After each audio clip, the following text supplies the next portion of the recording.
não só na minha obra, mas na formação dos alunos, eu acho muito importante esse exercício do estudar o texto.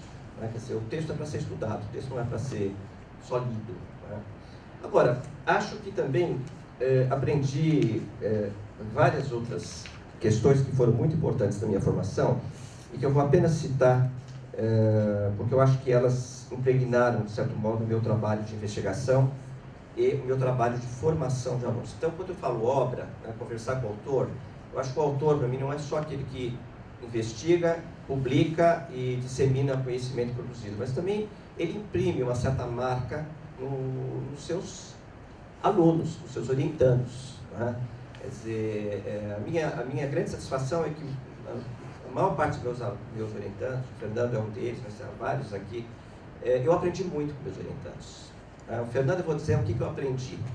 O Fernando fez uma tese de doutorado muito elogiada, que hoje é referência nacional, sobre a história da penitenciária de São Paulo. Eu achava que o projeto da penitenciária de São Paulo era um projeto modernizador, que ele veio para mudar todo o sistema. Né? O Fernando faz uma pesquisa maravilhosa para mostrar que o projeto era modernizador em parte. Mas, na verdade, ele conservava todas as suas velhas estruturas, as mazelas, etc. E com uma pesquisa histórica finíssima, eu falei assim, bom, hoje eu já não posso falar mais que isso é um projeto modernizador, já tenho que falar com... Né? E vários meus orientantes, eu fui aprendendo muito, mas eu acho que isto é porque eu aprendi uma coisa fundamental na formação, que é afinar a escuta. Ouvir aquilo que você nem sempre está preparado para ouvir. Né? Quer dizer, essa ideia de repente alguém dizer, mas não, mas tem outras perspectivas que também tem que ser. Então, ouvir várias vozes, esse exercício de você, de alguma maneira, captar multiplicidades de ponto de vista, eu acho que isso foi um exercício fundamental. Né? Eu acho que, para mim, me marcou. Outro aspecto que marcou também muito importante, que aí é claro que é mais polêmico, é que eu continuo acreditando na formação em ciências sociais. Tá? Eu acho que para mim foi fundamental ter formação em antropologia, em sociologia, em ciência política e mesmo em história. Né? Eu fui fazer minha tese de doutorado no estudo de sociologia histórica, porque eu precisava resolver problemas de formação de história que eu não tinha resolvido durante o curso de ciências sociais.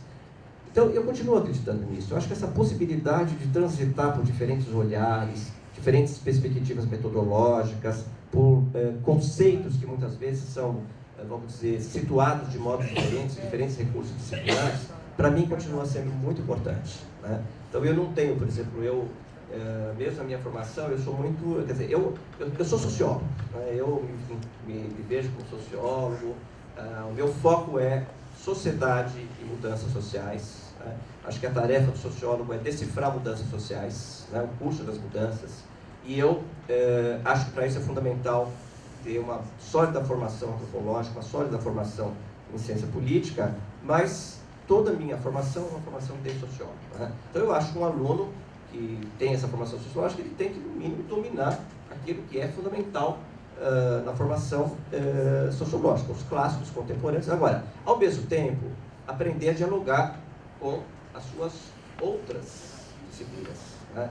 E não é só as ciências sociais, a história, mas também a filosofia, também com a área de crítica literária, a literatura.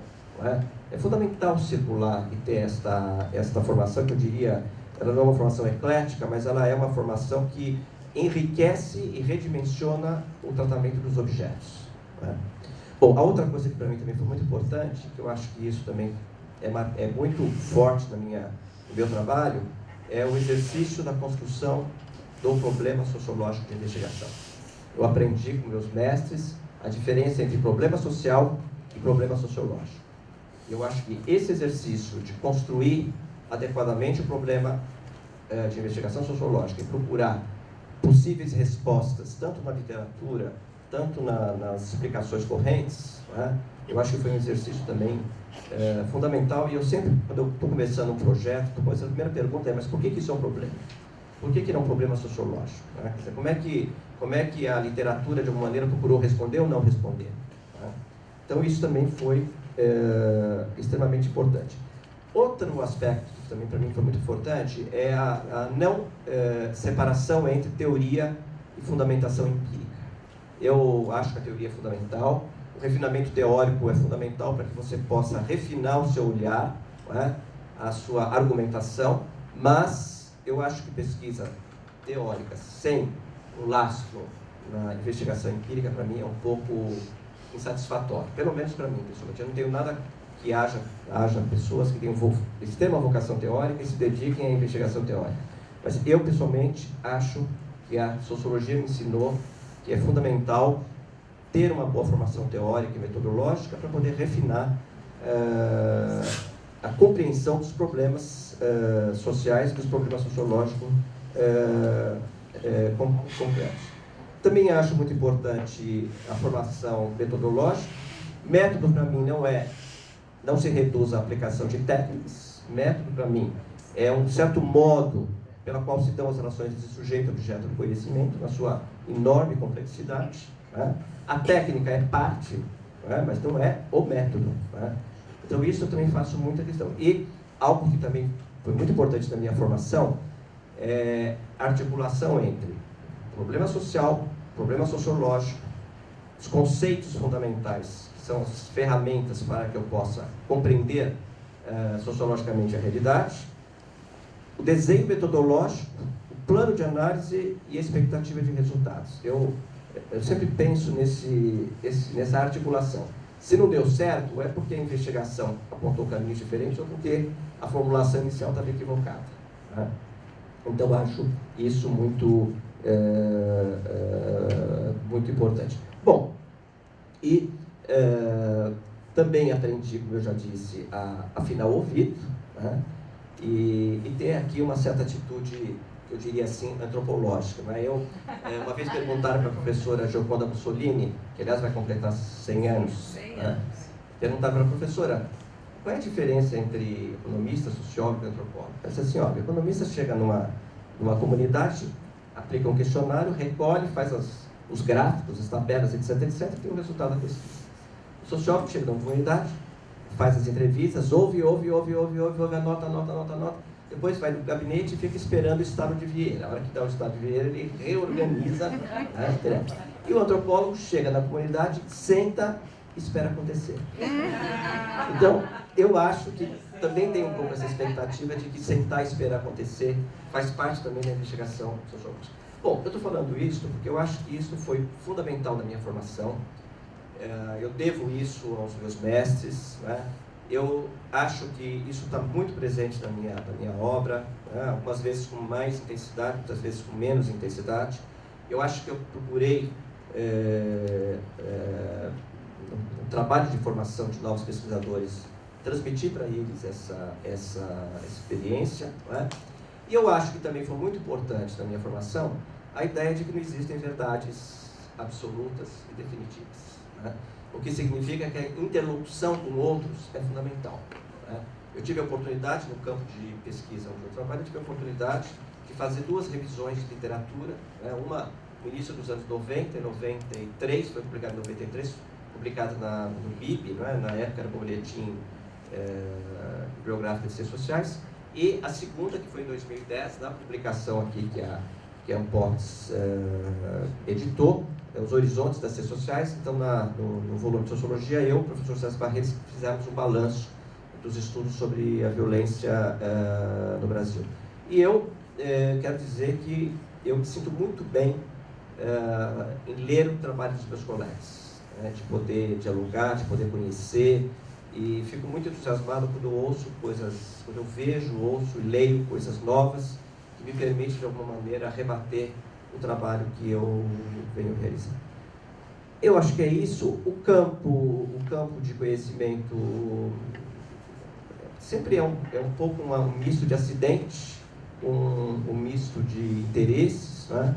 Eu venho de uma família, tanto da parte do meu pai quanto da parte da minha mãe, de escreventes de cartório, e que eram amantes da burocracia.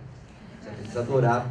Domingo tinha reunião, almoço em casa, e eles discutiam escrituras. Era isso que se discutia. E eu... Hein? Não a sagrada. A escritura era coisa assim, por exemplo, minha avó dizia assim, Meu pai chamava Valdemar. Valdemar, apareceu um cidadão lá que quer que eu faça uma, quer dizer, que eu faça uma escritura que é a seguinte: ele está construindo um muro e ele quer garantir que ele não vai tirar o sol e a circulação de ar do vizinho. Aí eu falo assim: isso aqui está no Código do Processo Civil e tal, eu vou preparar a escritura para a senhora. Aí ia lá e... Então, essas escrituras, hoje quando eu vou ao cartório, quer dizer, eu tenho um preâmbulo que é igual para todos, então para mim, quando eu falo, para mim eu até estou risada porque eu lembro deles. E, então, qual era o mistério? Como é que aquele assunto árido juntava a família? Né? Era um assunto normativo. Então eu queria entender uma sociedade que as pessoas desafiam a obediência à lei, como é que pode ser tão normativa? Né? Então foi isso que eu trabalhei então a formação dos bacharéis, foi minha tese de doutorado, e depois enveredei aí pelos temas da violência. Como né? foi isso?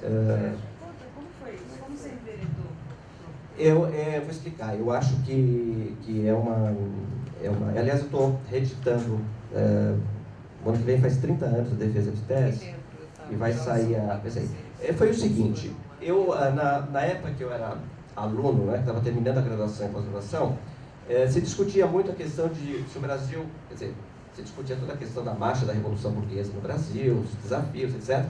E uma das grandes discussões era o contraponto entre autoritarismo e liberalismo.